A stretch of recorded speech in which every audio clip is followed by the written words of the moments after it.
This is an open question I want to ask you guys. Will Jujutsu Kaisen end in a cliffhanger? Now, as much as you may hate it if the story were to end in a cliffhanger, is it really outside the realms of possibility? Akutami has made so many subversions on the typical shonen tropes that you can make a separate video on the topic, such as the typical shonen mentor. It's usually an old man past his prime like a Master Roshi, Silver's Rayleigh, Jiraiya, and so many others. But in Jujutsu Kaisen, the typical mentor figures are in fact guys that are still in their 20s. Well, were in their 20s, in Gojo and Nanami, who are not the typical old men past their prime, but rather two mentor figures who are very much in their prime. They're old enough to be wise, but young enough to still learn through their mistakes. That's just one example of a subversion of a typical shonen trope. Now, the typical shonen ending is the ending of all the main characters in an older age and have kids of their own. Usually there's a time skip and we see how far the main characters have come in their lives. Look at Bleach, Naruto, Digimon. Hell, even in the original Beyblade in the manga, had Tyson and Kai's kids do Beyblade battles of their own. And when we see these characters have their own moments and ride out into the sunset with their kids and a new leash in life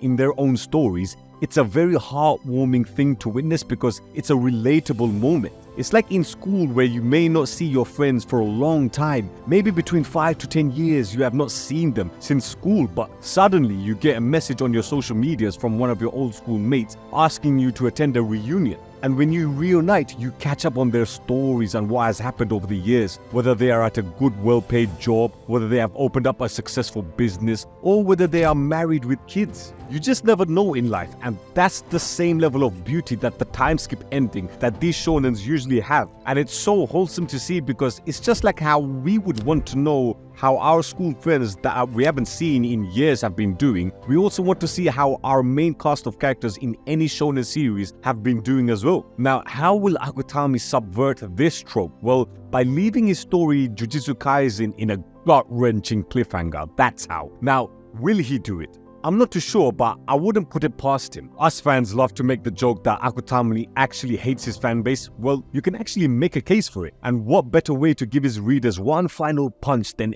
ending the series in a cliffhanger? You can see him doing it solely because of the subversion and how much he doesn't want his series to be a typical shonen. Even though he does take inspiration from other shonens, it doesn't mean he's copying from them. There's a fine line between copying and taking inspiration, and I truly believe Akutami was inspired by the anime and manga as well as the pop culture back in the 90s. He isn't a typical writer anyway. The guy killed off almost all of his characters. The main group of villains in the Disaster Curses all were dead by the end of the Shibuya incident arc by chapter 136. That is crazy if you think about it. It's like Luffy beating the whole world government by Enies Lobby and we were just left with the Gorosei. Our main trio of characters were Nobara, Yuji and Megumi, who we thought would see out the story to the end and maybe die in the final battle against Kenjaku and Sukuna. But no, that doesn't happen. Nobara dies by chapter 125 and Megumi's body gets possessed by Sukuna by chapter 212. So relatively speaking, this is still very early on in the story to essentially kill off two of the main trio of characters that we have been following in the story along with our main character Itadori Yuji. Look at One Piece. It took over 400 chapters for one of the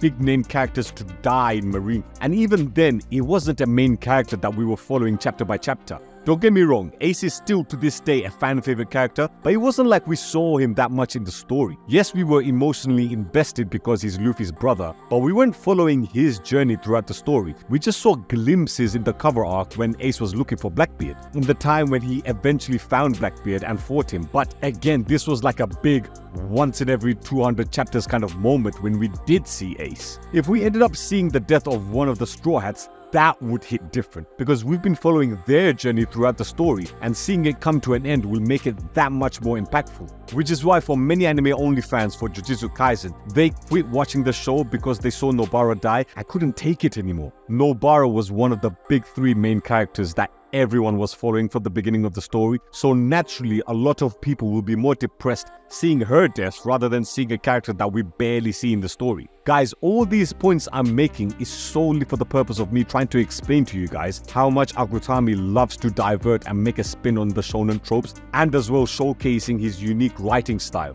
Now, with just these few examples I've mentioned so far in this video, I can see Akutami ending the story in a cliffhanger. Now, how will he end the story in a cliffhanger? The story is gearing up for a big finale main event fight between Yuji and Sukuna. Yuta, I'm sorry to say guys, but as of this recording, Yuta is fighting off against Sukuna, and I just don't see Yuta beating him. He might weaken Sukuna to the point where Yuji can actually fight him 1v1, but I just can't see Yuta finishing him off. This job is reserved for Yuji and Yuji alone. Now, I've made theory videos on how I think the story will end, and in order for the story to end in a cliffhanger, I think either of these two scenarios will occur. Either Yuji will defeat Sukuna and become the next Sukuna because of all the death of his friends and being all alone, will torment Yuji, and he will feel responsible for all the deaths that Sukuna has caused, as we see in the Culling games when he admitted to Judgment and Higuruma that he was responsible for the death of all those innocent civilians in Shibuya that Sukuna has killed. I go more into detail in that theory video, but essentially, negative emotions create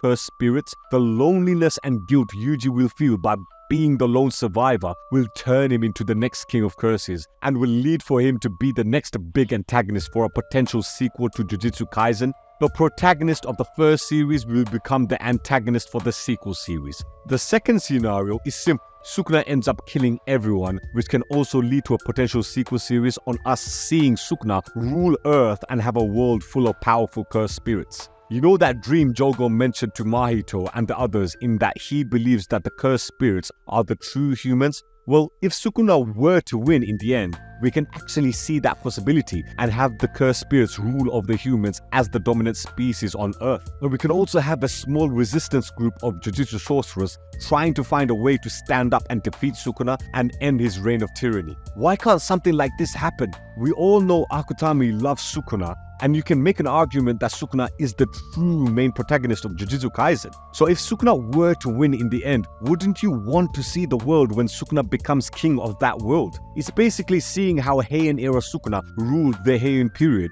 but in the modern era. But either Yuji or Sukuna would have to end up becoming the antagonist. Sukuna is already an antagonist, but he cannot be killed off if the story were to end in a cliffhanger. And Yuji will have to do a heel turn and become evil if he is the one that ends up defeating Sukuna. Jujutsu Kaisen has been a fun story to follow because of how unpredictable it is. You just never know which character will die. So for me, seeing the story end in a cliffhanger, I actually wouldn't mind it.